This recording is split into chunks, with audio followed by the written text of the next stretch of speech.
4 number, আগামীকাল কি খাবার খাবি, কত টাকা ইনকাম করি বলার ক্ষমতা তোদের নেই, আমি আল্লাহ জানি। 5 নাম্বার, কোন জমিনে কোথায় কিভাবে কবে কি অবস্থায় মরে পড়ে থাকবি তোরা কেউ জানিস না, আমি আল্লাহই জানি। ক্লিয়ার? তা বাবাজির বয়স 70 বছর, আমি ওনাকে জিজ্ঞেস করলাম কতদিন আর বাঁচবেন, উনি বলছেন বাবা জানি না, গ্যারান্টি নেই। তো ধরুন আল্লাহ পাক ওনার কপালে আরো 20 বছর হায়াত দিয়েছেন, আমরা জানি না হায়াতের মালিক আল্লাহ। তো জাস্ট আমি আপনাকে বোঝার জন্য বলছি কি, ধরুন আল্লাহ পাক ওনার হায়াত রেখেছেন 90 বছর, দুনিয়ার হায়াতে 90 বছর আল্লাহ পাক লিখে রেখে দিয়েছেন।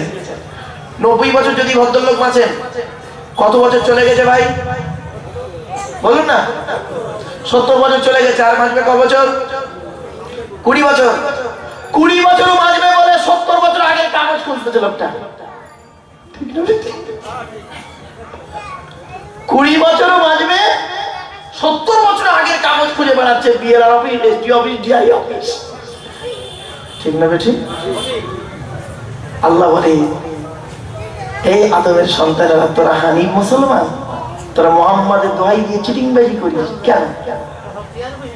তোর হায়াতের মালিক আমি, মৌতের মালিক আমি, তোকে পৃথিবীতে আনার মালিক আমি, পৃথিবী থেকে নিয়ে যাওয়ার মালিক আমি।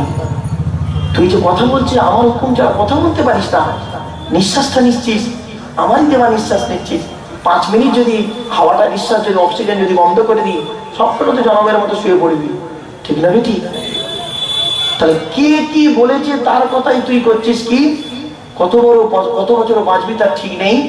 90 বছর তোর হায়াত, 70 বছর চলে গেছে, 20 বছর বাঁচবি তার কোনো গ্যারান্টি নেই। 20 বছর বাঁচবি বলে 70 বছর আগের কাগজ খুঁজতে ছুটতেছিস? হ্যাঁ, মাথা মোটা কোথায় গাড়ি? 70 বছর আগের কাগজ খুঁজছিস। আর এখনই তুই যদি মারা যাস, মারা যাওয়ার পর যে কবরের ভেতরে থাকবি কিয়ামত পর্যন্ত তোর এই ওখানে শুয়ে পড়ে থাকতে হবে। সে 100 বছর হতে পারে, 1000 বছর হতে পারে। ওই কবরে ঢোকার জন্য তো একটাও কাগজ জোগাড় করলি নি। ঠিক না বেঠি? পৃথিবীতে বাঁচবি, তোর দেওয়া সম্পত্তি তোর বাপে কিনেছে, তার বাপ কিনেছে, তোদের পৈতৃক সম্পত্তি, তোর 32 রেকর্ড আছে, 62 রেকর্ড আছে, সবকিছু রয়েছে। তুই সেই জমিনে থাকবি বলে ভারত সরকারকে প্রমাণ করতে গিয়ে কটা কাগজ জোগাড় করছিস? Voter card, Aadhaar card, ration card, PAN card, জমির দলিল, পাসপোর্ট, গোষ্ঠী শুধু 10খানা কাগজ তুই দিচ্ছিস, তবু সরকার বলছে সব বাতিল। আল্লাহ বলে এই পৃথিবীতে, আমার পৃথিবীতে থাকতে গেলে 4টে কাগজ লাগবে। কটা? 4টে কাগজ। কি? আমার 2টো কাগজ জোগাড় করবি আর আমার নবীর 2টো কাগজ জোগাড় করবি। তোর দায়িত্ব আমি আল্লাহ নিয়ে নেব। আমার 2টো কাগজ জোগাড় করবি আর আমার নবীর 2টো কাগজ জোগাড় করবি। আমার কাগজ দুটো কি? 100% ঈমান আনবি আমার উপরে আর পৃথিবীতে ভালো কাজ করবি। আমার 2টো কাগজ। আমার নবীর 2টো কাগজ কি? 2 ঠোঁটের মাঝখানে আর 2 রানের বীজখানে। 2 ঠোঁটের মাঝখানে, 2 রানের বীজখানে। এই 2টো ঠিক রাখবি।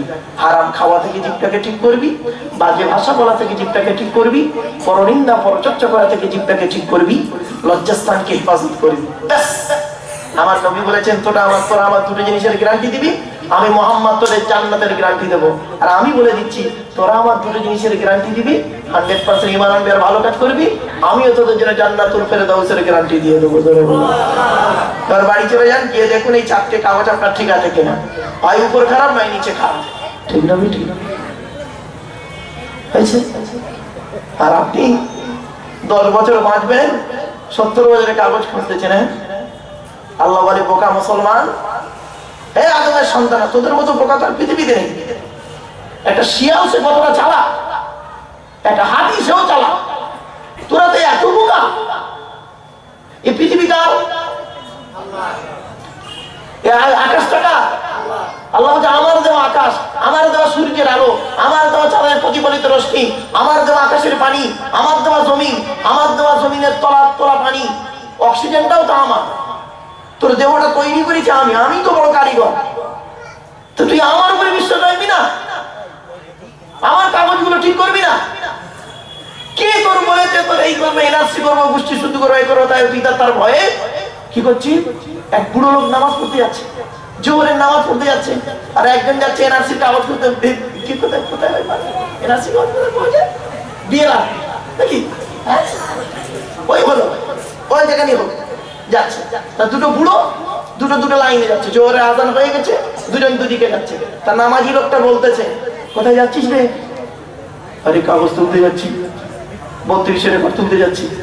তখন যে নামাজি সে বলছে, এই নামাজটা পড়ে যাই, চল না জামাতটা। তখন ও ওকে বোঝাচ্ছে, তুই তোর নামাজ পড়, আগে ভারতে থাক, তারপরে নামাজ পড়ি। ও বলে চল। এরই নাম হলো ইমান। একটা 100% ইমান, একটা হানিফ মুসলমানের মাধ্যমে বলে যাচ্ছে, আজকে শুনে নিন, একটা হানিফ মুসলমানের মোকাবেলায় কোটি কোটি কোটি কোটি ইহুদি নাসারা খ্রিস্টান বেঈমান মুশরিক হার মেনে গেছে। জোরে বলুন সুবহানাল্লাহ। মুসলমানের বাচ্চা সুবহানাল্লাহ বলতে আসতে হচ্ছে কেন? একবার সুবহানাল্লাহ বলে 10টা নাকি জোরে বলুন সুবহানাল্লাহ। একটা হানিফ মুসলমান, লোকটার নাম বলছি শুনে নিন। এই ভারতবর্ষে একটা হানিফ মুসলমানের মাধ্যমে কোটি কোটি মানুষ ইসলামের কালেমা পড়ে মুসলমান হয়েছে। নাম হলো তার খাজা মঈনুদ্দিন চিশতি আজমিরি রাহমাতুল্লাহ আলাইহি। একটা হানিফ মুসলমানের মাধ্যমে লক্ষ লক্ষ মানুষ, বাংলার মানুষ অন্ধকার থেকে আলোর পথ পেয়েছে। নাম হলো আবু বকর সিদ্দিক দাদা হুজুর কিবর আল কুরাইশি। একটা হানিফ মুসলমানের মাধ্যমে লক্ষ লক্ষ মানুষ কি করে অন্ধকার থেকে আলোর পথ থেকে, নাম হলো আল্লামা আল গুলামিন রাহমাতুল্লাহ আলাইহি। একটা হানিফ মুসলমানের মাধ্যমে লক্ষ লক্ষ মানুষ ইসলামের কালেমা পড়ে মুসলমান হয়েছে। তার নাম হলো শাহজালাল রাহমাতুল্লাহ আলাইহি। ইয়া কারে গালে দাঁড়িয়ে কা দুদিন তাহাজ্জুদের নামাজ পড়ে হারাম খেয়ে তাহাজ্জুদের নামাজ পড়ে আয়েশা হজ করে এসেছেন, আল্লাহর নবী হয়ে গেছেন নাকি? বাড়ি থেকে ভাববেন একটা হানিফ মুসলমান। এই যে ভারতবর্ষে মুসলিম হলো কম, হানিফ মুসলমান কম। আমাদের ইমানটা হলো কিরকম জানেন? কুফাবাসীদের মতো ইমান, কুফাবাসীদের মতো ইমান। তার মানে কুফাবাসীদের ইমানটা ছিল কিরকম জানেন? কুফাবাসীদের মুখের কথা ছিল হোসাইনের জন্য, আর কুফাবাসীদের চোখের পানি ছিল হোসাইনের জন্য, আর কুফাবাসীদের টাকা পয়সা ভোট সমর্থন সব ছিল এজিদের জন্য। ঠিক না বেটি? এজিদের জন্য ছিল। এ মুসলমান, এখানে বসে বসে যতক্ষণ আমি বক্তব্য রাখবো, মুহাম্মাদের করুণ দৃশ্যগুলো যখন তুলে ধরবো, আপনাদের চোখ থেকে পানি পড়বে আর সুবহানাল্লাহ জোরে জোরে বলবেন। কিন্তু এখান থেকে উঠে চলে যাওয়ার পর কাল সকালবেলা তোমরা মুসলমান হয়ে আমার বিরুদ্ধে শরীফনগর থানায় এফআইআর করবে। হে মুসলমান, তোমরা পার্টির স্বার্থে করেছো কি ধর্মকে ভাগ করেছো? পার্টির স্বার্থে করেছো কি? আল্লাহ বলে, আমি তোদেরকে বলে দিয়েছিলাম, ওয়াতাসিমু বিহাবলিল্লাহি জামিআন ওয়া লা তাফাররাকু। 4 নম্বর পারা 2 নম্বর পৃষ্ঠা 3 নম্বর লাইন, সূরার নাম সূরা আল ইমরান। আল্লাহ বলেছেন, ওয়াতাসিমু বিহাবলিল্লাহি জামিআন ওয়া লা তাফাররাকু। আল্লাহ বললেন, আমি তোদের বলে দিয়েছিলাম তোরা আল্লাহর রশিকে মজবুত করে ধরবি। আমার রশিটা ছিল কোরআন আর হাদিস, আমার কোরআনটাকে মজবুত করে ধরবি, আর নিজেদের মধ্যে পৃথক হতে যাবি না, পৃথক হতে যাবি না। আমার রশিকে মজবুত করে ধরবি, ওয়া লা তাফাররাকু, নিজেদের মধ্যে পৃথক হবি না। তোরা কি করলি? আমার রশিটাকেও ধরলি না, আমার কোরআনটাকেও ধরলি না, আর নিজেদের মধ্যে করলি কি? লাস্টে আমার ঘরকে নিয়ে তোরা পৃথক করলি। হ্যাঁ, পার্টির স্বার্থে এক মুসলমানকে গুলি করে করে মারিস, এক মুসলমান অপর মুসলমানকে গালি দিস। আল্লাহ রাসূল বলেছেন, আমার কথা নয়, আল্লাহ রাসূল বলেছেন, সিবাবুল মুমিনি ফুসুকুন ওয়া কিতালুল মুমিনি কুফরুন। মুমিন মুমিনকে গালি দেওয়া হলো ফাসিক, আর মুমিন মুমিনকে হত্যা করা হলো কুফরের সমতুল্য। পার্টির স্বার্থে একটা চেয়ারের বিনিময়ে, একটা ভোটের বিনিময়ে মুসলমানকে তুমি গালি দিয়েছো, আর তুমি সেই মুসলমান গালে গালি দিয়ে আল্লাহকে ডাকছো, আল্লাহ জালিমের জুলুম থেকে বাঁচাও। আল্লাহ বলে, আরো পিটবো। বুঝতে পারছেন বাবা কথাগুলো? শুনে কেমন খারাপ লাগছে না? এতদিন তো এই ওয়াজ তো করিনি, কেন এখন করলাম? ভারতের 20টা রাজ্যে ঘুরে এসে যখন দেখলাম যে না, এই দিলদারের মা দিল 6টা আন্ডা, আল্লাহ তার কবরে করে যান ঠান্ডা, এরা বলবে সুবহানাল্লাহ। এই ওয়াজের দিনটা চলে গেছে, কিস্সা কাহিনীর দিন আর বলে লাভ নেই। এখন মানুষকে সচেতন করাটার দিন এসে গেছে। ঠিক না বেঠি? অনুরোধ করে বলে যাচ্ছে কি, 100% ঈমান আল্লাহর উপরে রাখতে হবে। যে ব্যক্তি 100% ঈমান রাখবে, একটা ছোট্ট প্রমাণ দিয়ে দিচ্ছি। কোরআন আল্লাহ পাক বলছেন, কুল ইন্না সালাতি ওয়া নুসুকি ওয়া মাহইয়ায়া ওয়া মামাতি লিল্লাহি রাব্বিল আলামিন। কুল মানে বলো, বাপেরা কুল নয়। কাওয়ালা ইয়াকুলু থেকে কুল মানে বলো, আকালা ইয়াকুলু থেকে কুল মানে গেল। এজন্য যে ইমামের কোরআন পড়া সহি নেই, ওই ইমামের পিছনে নামাজ পড়াও সহি নেই। হাত জোড়ো করে বলে যাচ্ছি, একটা কলেজ কনফারেন্সে গিয়েছিলাম কদিন আগে, তো সেখানে এক কলেজের প্রফেসর হিন্দু, উনি মুসলিম নন, হিন্দু, হিস্ট্রি প্রফেসর, আমাকে বলছে মারুফ সাহেব আমি আপনাকে অন্ধভক্ত। আমি বললাম থ্যাংক ইউ। বলছে স্যার কিছু মনে করবেন না, আপনি ভারতবর্ষে যত জায়গায় বক্তব্য রেখেছেন, উর্দুতে বক্তব্য রেখেছেন, হিন্দিতে বক্তব্য রেখেছেন, বাংলাতেও বক্তব্য রেখেছেন, 95% বক্তব্য আমি আমার কম্পিউটারে লোড করে রেখেছি। আমি তো অনেক ধন্যবাদ জানালাম। বলছে আমি আপনার বক্তব্যের ভেতর থেকে একটা জিনিস কিন্তু খুব কম পাচ্ছি। কি? কয়েকদিন আগে ভারত সরকার ইসলামিক একটা শব্দ নিয়ে হাইকোর্ট থেকে সুপ্রিম কোর্ট অবশেষে বিলটা পাশ করে ফেললো, সেটি হলো 3 তালাক। বলো না বাবা, আরে বলুন না 3 তালাক। আপনি তালাক নিয়ে কোনো কথাবার্তা বলেননি কেন? আপনার তালাক নিয়ে বক্তব্য কম কেন? তাই বললাম স্যার কিছু মনে করবেন না, তালাক বলে কোনো শব্দই নেই। সে কি তালাক বলে শব্দ নেই? না তাহলে হচ্ছে কি করে? স্যার শুনুন আপনাকে আজ ভুলটা ভেঙে দিচ্ছি, আর আপনাদেরও বলে যাচ্ছি বাবা বাড়ি থেকে একটু ভাববেন, জ্ঞানী গুণী বুদ্ধিজীবী মানুষ, আমার কথাগুলো প্রথমে রেগে যাবেন না জানো। শব্দটা তালাক নয়, শব্দটা হলো তলাক। তোয়েল আমাদের কপ, তলাক মানে পৃথক দেওয়া, ছেড়ে দেওয়া, ডিভোর্স দেওয়া। আর তেল আমাদের কপ, তালাক মানে জুড়ে যাওয়া। কি বুঝতে পারলেন? তয়বায় লয়কার ক, তলাক শব্দটা তালাক নয়। তোয়েল আমাদের কপ, তলাক শব্দের অর্থ হলো পৃথক দেওয়া, ডিভোর্স দেওয়া, ছেড়ে দেওয়া। আর তেল আমাদের কপ, তয়কার লয়কার ক, তালাক মানে জুড়ে যাওয়া। এই তালাক শব্দটা কোথায় আছে? কোরআনের এক জায়গায় আছে, শুনে নিন, বলে যাচ্ছি। পবিত্র কোরআনের 24 নম্বর পারার 7 নম্বর পৃষ্ঠার একেবারে 14 নম্বর লাইন, সূরার নাম সূরা মুমিন, আয়াত নম্বর 19। আল্লাহ পাক বলছেন লিউনজিরা ইয়াউমাত তালাক, ওখানে তে অক্ষরটি আছে, তৈরি। আল্লাহ পাক বলছেন সেই দিন কিয়ামতের মাঠে সব কোটাকে এক জায়গায় জমা করব। ওখানে তালাক মানে জমা করা, একত্রিত করা, আর তলাক মানে পৃথক দেওয়া। আমরা তলাক না বলে তালাক বলি। এই জন্য বলি বা উচ্চারণের পার্থক্য করে মানেটাও পার্থক্য, ঠিক না ঠিক? আমি একজন মলি সাহেব লোক, ইন্না আকিনা সূরা পড়াচ্ছি, ইন্না আকিনা কাল কাউসার ফাসাল্লি লিরাব্বিকা ওয়ানহার, ওয়ানহার নয় ওয়ানহার, গলার ভেতর থেকে এটা উচ্চারণ হবে ফাসাল্লি লিরাব্বিকা ওয়ানহার। এর মানে হলো নবী তুমি তোমার রবের জন্য নামাজ পড়ো, ওয়ানহার এবং কুরবানি করো। আর আমরা কি বলি? ফাসাল্লি লিরাব্বিকা ওয়ানহার, এর মানে শুনবেন নবী তুমি তোমার রবের জন্য নামাজ পড়ো, ঝোলা কোদাল নিয়ে খাল কাটো। দেখেছেন ইংরেজিতে এরকম একটা শব্দ আছে, MEET, MEAT মিট। একটা মিট মানে মাংস, একটা মিট মানে শাখা, দুটোই মিট। এই জন্য উচ্চারণের পার্থক্য করে মানেও পার্থক্য হয়ে যায়। আল্লাহ পাক বললেন কুল, নবী তুমি বলো ইন্না সালাতি, নিশ্চয়ই আমার নামাজ, আমার নামাজ, অনুসুকি আমার কুরবানি, ওমাহিয়ায়া আমার হায়াত, ওমামাতি আমার মৃত্যু, পৃথিবীর কোন ব্যক্তি বস্তুর জন্য নয়, লিল্লাহি রাব্বিল আলামিন, একমাত্র আল্লাহ তোমার জন্য উৎসর্গ। জোরে বলুন সুবহানাল্লাহ। আর এবারে চারটের ব্যাখ্যা করলেই তো অবাক হয়ে যাবে। ইন্না সালাতি, নিশ্চয়ই আমার নামাজ। লোক দেখানো হচ্ছে, লোক দেখানো হচ্ছে, ইমাম সাহেব লোক, মৌলানা সাহেব লোক। আমি যদি নামাজ না পড়ি লোকে খারাপ বলবে। বিআই মশাই মানুষ, বিআই বাড়ি গিয়ে নামাজ না পড়লে লোকে খারাপ বলবে। অনুসুকি আমার কুরবানি, কুরবানি শুধু একটা শব্দ নেবেন না, এই কুরবানি শব্দ, নুসুকি শব্দের অনেকগুলো অর্থ নেওয়া হয়েছে। কি শুধু ওই আল্লাহর গরু জবাইটা নয়, বকরি জবাই নয়, যে কোনো ভালো কাজটা আল্লাহর নামে উৎসর্গ করা। যে কোনো, আপনি এই জলসা দিচ্ছেন, এই যে জলসা দিচ্ছেন কমিটির ভাইরা, উদ্দেশ্য একটাই, আল্লাহ এই জলসা দেওয়ার উদ্দেশ্য তোমাকে খুশি করা। সুবহানাল্লাহ বলে, মানুষকে খুশি করা যদি হয়, আল্লাহ বলে ও কাজে আমি নেই, উদ্দেশ্য হবে আল্লাহ তোমাকে খুশি করা। আল্লাহ জনগণ যাতে 10 জন মানুষের চোখটা খোলে, সঠিক জিনিসটা তারা যেন বুঝতে পারে, সঠিক জিনিসটা যেন জানতে পারে।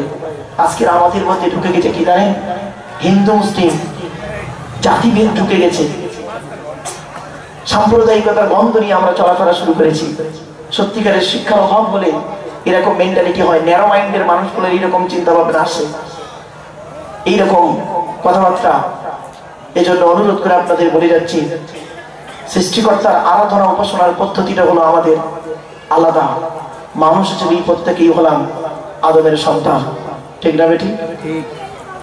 একজন মুসলিম সে যখন মসজিদে নামাজ পড়ে, একজন হিন্দু সে যখন মন্দিরে পূজা করে, একজন হিন্দু যখন মন্দিরে গিয়ে পূজা করে, দেখবেন কোন বস্তুর কাছে সে যখন মাথাটা নত করে, ষষ্ঠাং বলে একটা শব্দ আছে, ঋগ্বেদের মধ্যে বলা হয়েছে 8টা অংশ মাটিতে স্পর্শ করাতে হবে তাকে।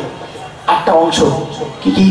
কপাল, নাক, 2 হাত, 2 হাঁটু, 2 পা। আর একটা মুসলমান যখন মসজিদে গিয়ে নামাজ পড়ে, সাজদা দেয় আল্লাহকে, সে তার সৃষ্টিকর্তার সামনে যখন মাথা নত করে, 8টা অংশ মাটিতে স্পর্শ করাতে হয়। 8টার কম করলে নামাজ মাকরুহ, 8টার বেশি করলেও নামাজ মাকরুহ করা হবে না। কি? কপাল, নাক, 2 হাত, 2 হাঁটু, 2 পা। একটু ভেবে দেখেছেন? সৃষ্টিকর্তার আরাধনা উপাসনার পদ্ধতিটা আমাদের আলাদা হতে পারে। মানুষ হিসেবে প্রত্যেকেই হলাম আদমের সন্তান, ঠিক না বেঠিক? আরে আগে তুমি মানুষ হও, পরে ধর্ম করবে, হিন্দু মুসলমান। আর মানুষই হতে পারলে না, মানুষই হতে, মনুষ্যত্বের যে সমস্ত কোয়ালিটি কোয়ান্টিটি থাকা দরকার সেগুলো তোমার মধ্যে নাই, আমার মধ্যে নাই। এই চিন্তা ভাবনাটাকে একটু পরিবর্তন করতে হবে। বাবা, নিউ জেনারেশন শিক্ষা দীক্ষায় আগিয়ে আসছে, আধুনিক বিজ্ঞানের যুগে মানুষ আর মূর্খ নেই। ভুলভাল মানুষকে বুঝিয়ে গিয়ে কোনো লাভ নেই। আসুন না একটু ঘুরে সুন্দর একটা পরিবেশ তৈরি করি। একটা হিন্দুর রক্তের ভিতরে 3টে জিনিস পাওয়া যায়, আর মুসলমানের রক্তের ভিতরেও তো 3টে জিনিস পাওয়া যায়, রোহিত কণিকা, শ্বেত কণিকা, চৌকিকা।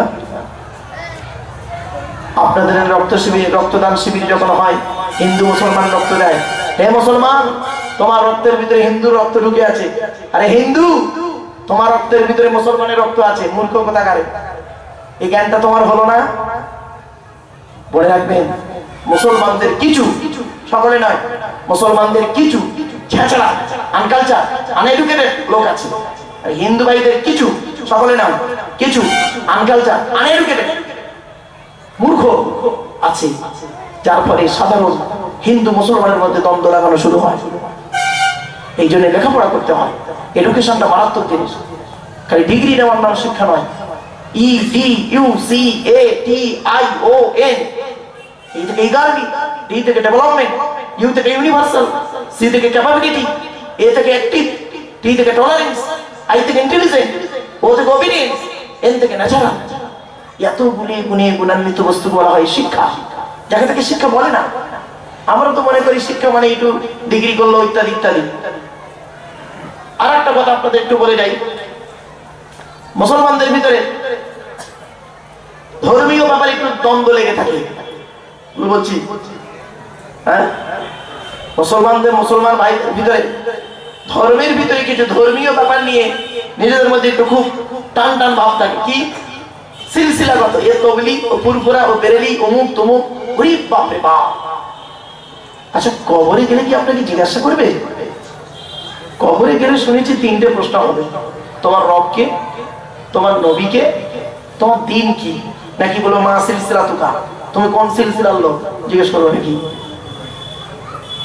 কতটা নিচ ভেবে দেখেছেন? আজকের এই ঝামেলাটা হয় কোত্থেকে জানে? আমি অনেক কষ্ট করে পিএইচডি করতে গিয়ে, ডক্টরেট করতে গিয়ে এই তথ্যগুলো পাচ্ছি, আর ব্রেন থেকে বেরিয়ে আসছে। হয়তো আমার মতটা আপনাদের কাছে সঠিক নাও হতে পারে, তবে মতটা আমি পেশ করছি। কি জানেন? সরকারি দেয়ালের গায়ে লেখা থাকে, সরকারি দেয়ালের গায়ে লেখা থাকে, এখানে পেশাব করিবেন না, নার পর একটা কমা দেওয়া থাকে, কমা কমা কমা, এখানে পেশাব করিবেন না, কমা। পরের লাইনে লেখা আছে করিলে 500 টাকা জরিমানা হইবে। এখন কমাটা নার পরে না দিয়ে নার আগে দেন, তাহলে কি দাঁড়ালো? এখানে পেশাব করিবেন, না করিলে 500 টাকা জরিমানা হইবে। ঠিক না? এটা কত সহজে বুঝে ফেললেন। এবার বাস্তব একটা এক্সাম্পল দিচ্ছি, দেখুন। ক্লাস 8 এর একটা মেয়ে ইতিহাসের প্রশ্নের উত্তরে লিখছে পরীক্ষার খাতায়, কি বাদশাহ শাহজাহান জীবনে কোনদিন ভাঙিয়া পড়িতেন না। ভালো কথা লিখেছেন। আচ্ছা, ভাঙিয়া বানানটা কি বাংলাতে? ভয়াকার, মহাশয়, অন্তঃস্থআকার। ভাঙিয়া পড়িতেন না, ভালো কথা লিখেছে মেয়েটি। ওকে দেখে দেখে পেছনে একটা মেয়ে টুকলি করছে, টুকলি মানে কি বলে বাবা, টুকলি বলেন তো, টুকলি করছে পেছনে। ওকে দেখে দেখে পেছনে একটা মেয়ে ওকে দেখে দেখে টুকলি করছে। এখন সে মেয়েটা ওকে দেখে দেখে লিখছে, ওকে ফলো করে লিখতে গিয়ে ভয়াকারটা তাড়াহুড়ো করে লিখতে গিয়ে ভটা বর্গিঞ্জ হয়ে গেছে। এক্সামিনার দেখছেন, প্রথমে লেখা আছে, প্রথম মেয়েটার খাতা দেখছে বাদশাহ শাহজাহান জীবনে কোনোদিন ভাঙিয়া পড়িতেন না। পরের মেয়েটার খাতা দেখছেন বাদশাহ শাহজাহান জীবনে কোনোদিনই জাঙিয়া পড়িতেন না। কি বুঝলেন বলুন তো? কি বুঝলেন কথাটা? হাসি পেল সাময়িক, তাই না? বক্তা বলে গেল কোরআন হাদিস থেকে বাদশাহ শাহজাহান জীবনে কোনোদিন ভাঙিয়া পড়িতেন না। শ্রোতাদের কোনো কারণবশত আনমনা অবস্থা হোক বা কি বলবো অ্যাক্টিভিটি কম হোক বা অ্যাকুরেটলি ভাবে কনসাস যদি নাও থাকতে পারে, রেসপন্সিবিলিটি যদি কম থাকে, পরের লাইনটা শুনে আমল করতে শুরু করলো। এজন্য আপনাদেরকে বলে যাচ্ছি, আর সেই দিন নাই। কোরআন হাদিস ইজমা এবং কিয়াস, প্রত্যেকের বাড়িতে এখন মোবাইল চলে গেছে। নেট খুলুন, খুললে কোরআন হাদিস ইজমা কিয়াসের কিতাবগুলো বের করুন, দেখবেন চোখ আপনার খুলে যাবে। এই জিনিসগুলো আর থাকবে না। আর এই জিনিসগুলো করতে গিয়ে মুসলমানরা অনেকটাই পিছিয়ে গিয়েছে। আমরা ছোট্ট একটা কথা আপনাদের বলি, কোন বৈজ্ঞানিক কোরআনে হাফেজ নন।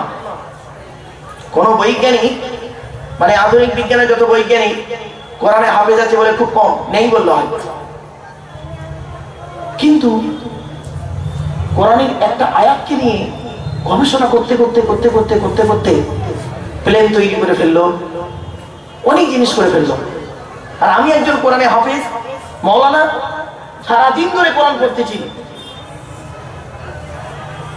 একটা আংটিও তৈরি করতে পারি। কারণটা কি? আল্লাহ কিন্তু এটা বলেননি। আল্লাহ বারে বারে বলেছেন কি, আল্লাযীনা ইয়াতাফাক্কারুন, চিন্তা ভাবনা করো, ওয়া ইয়াতাফাক্কারুন, ফিকির করো, চিন্তা ভাবনা করো, গবেষণা করো। আজকে আমাদের মধ্যে না এই চিন্তা ভাবনাটা, গবেষণাটা পাঠিয়ে গেছে। বক্তা যতক্ষণ বক্তব্য রাখলো, কথাগুলো শুনতে ভালো লাগলো, কিন্তু চিন্তা ভাবনাটা আমাদের মধ্যে নেই বলে আমাদের মধ্যে আর উন্নতি হচ্ছে না। ছোট্ট একটা প্রশ্ন করি আপনাদেরকে ভাবেরা। আমার একটা স্টুডেন্ট আমাকে প্রশ্ন করছে, কেন টুকটাক কলেজ ইউনিভার্সিটি ছেলে মেয়ে পড়াই তো, প্রশ্ন করছে যে ইবলিস আল্লাহ দুশ্মন হলো কেন? ইবলিস তো কোনোদিন আল্লাহর সঙ্গে শিরক করেনি। কোরআনের কোনো আয়াতে লেখা নেই বা আর কোনো হাদিসে লেখা নেই ইবলিস বলেছে যে আল্লাহ তুমি যা আমি তা। কোনদিন ইবলিস আল্লাহর সঙ্গে শিরক করেনি, একটা কোন রেফারেন্স নেই। এক নাম্বার। দ্বিতীয় নাম্বার, ইবলিস পৃথিবীর যত গুনাহ আছে, বড় বড় গুনাহ, সুদ খাওয়া, ঘুষ খাওয়া, মদ খাওয়া, জেনা করা, মিথ্যা কথা বলা, একটাও ইবলিস করেনি। তবুও সে কাফের হলো কেন? কারণ দেখো স্যার, আপনি আমাকে একটু দয়া করে বলুন। কিন্তু মারাত্মক প্রশ্ন যে ইবলিস, আপনি আমাকে হয়তো কাফের বলতে পারেন, আমি আল্লাহর সঙ্গে শিরক করেছি, মুশরিক বলতে পারেন, আমি গুনাহ কাজ করেছি, পাপী বলতে পারেন, জাহান্নামী বলতে পারেন, কিন্তু ইবলিস তো এটাও করেনি। মদও খাইনি, জুয়াও খাইনি, খেলেনি, গাঁজাও খাইনি, আর ব্যভিচারও করেনি, আর মিথ্যা কথাও করেনি, আর আপনার কি বলবো আল্লাহর সঙ্গে শিরকও করেনি।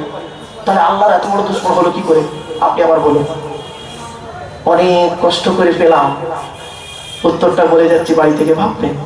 কি জানেন, পৃথিবীতে সোশ্যালিজম আছে না বাবা? সোশ্যালিজম সামাজিক কাজ বলে আমরা বলি, আর একটা হলো পার্সোনালিজম, ব্যক্তিত্ববাদ। এই ব্যক্তিত্ববাদ ফোটাতে গিয়ে ইবলিস শেষ হয়ে গেল। কি আল্লাহ বললেন, লিল মালাইকাতি ইসজুদু লিআদম ফাসজাদু ইল্লা ইবলিস। আল্লাহ বললেন সমস্ত ফেরেশতাদেরকে বললেন তোরা আদমের পায়ে সিজদা কর, এই যেটাকে তৈরি করেছি এর পায়ে সিজদা কর, মাথা নত কর যা। সকলে করলো, ফাসাজাদু সকলে করলো, ইল্লা ইবলিস, ইবলিস করলো না। তো কেন করলো না? আল্লাহ বললেন তুই করলি না কেন?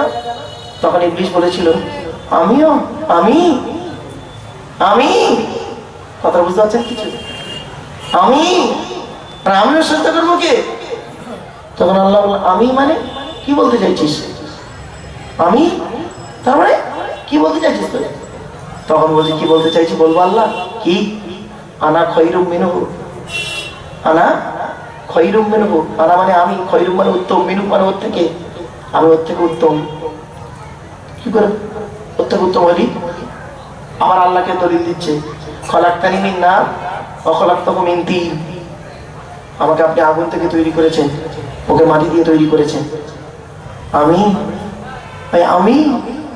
আমি করতে গিয়ে সব শেষ। বাড়ি থেকে ভাববেন এইটা কি আল্লাহ পছন্দ করেননি, আর এটা কি কোরআনে আল্লাহ পাক বলে দিলেন কি ওয়ালা তুসাইরি খাদ্দাকা লিন-নাসি ওয়ালা তামশি ফিল আরদি মারহা ইন্নাল্লাহা লা ইউহিব্বু কুল্লা মুখতালিন ফখুর। পবিত্র কোরআনের 21 নম্বর পারা 11 নম্বর পৃষ্ঠা 14 নম্বর লাইন, সূরার নাম সূরা লোকমান। আল্লাহ পাক বলেন এই পৃথিবীতে কোনোদিন কাউকে মুখ বাঁকিয়ে অহংকার করে চলাফেরা করবে না। আমি আল্লাহ কোনোদিন কোনো অহংকারকারীকে ভালোবাসি না।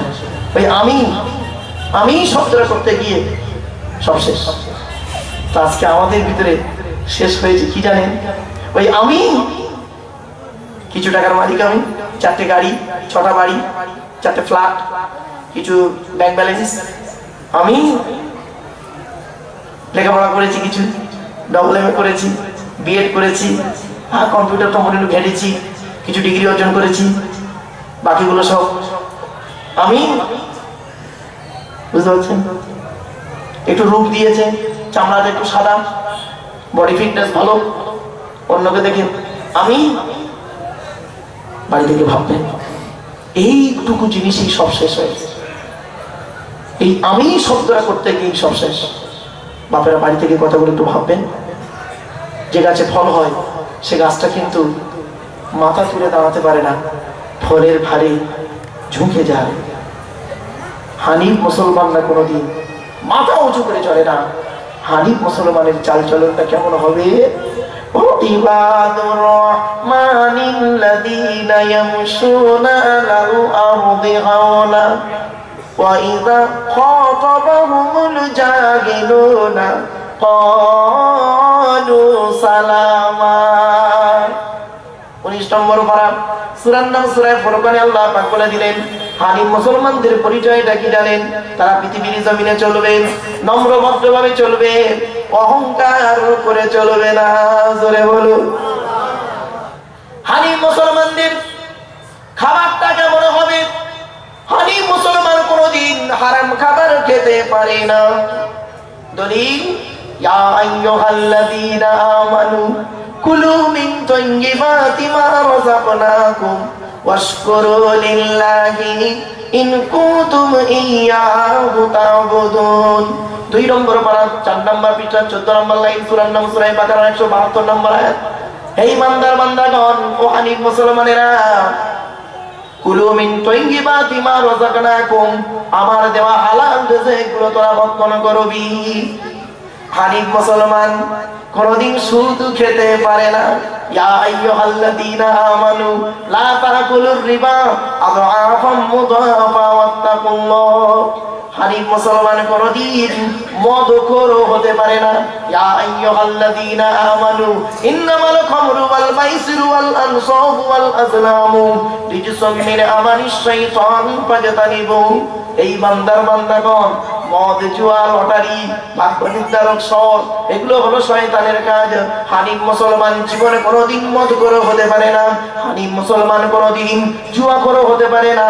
হানিফ মুসলমান জীবনে কোনোদিন লটারির টিকিট কাটতে পারে না। হানিফ মুসলমান আর কি করতে পারে না? ইয়া আইয়ুহাল্লাযীনা আমানু লা ইয়াসখার কওমুম মিন কওমিন আসা আন ইয়াকুনু খায়রাম মিনহুম ওয়া লা নিসাউম মিন নিসাইন আসা আন ইয়াকুননা খায়রাম মিনহুন্না ওয়া লা তালমিযু আনফুসাকুম ওয়া লা তানাবাযু বিল আলকাব বিসাল ইসমুল ফুসুকু বা'দাল ঈমান ওয়া মান লাম ইয়াতুব ফাউলাইকা হুমুজ জালিমুন। 26 নম্বর পারার 15 নম্বর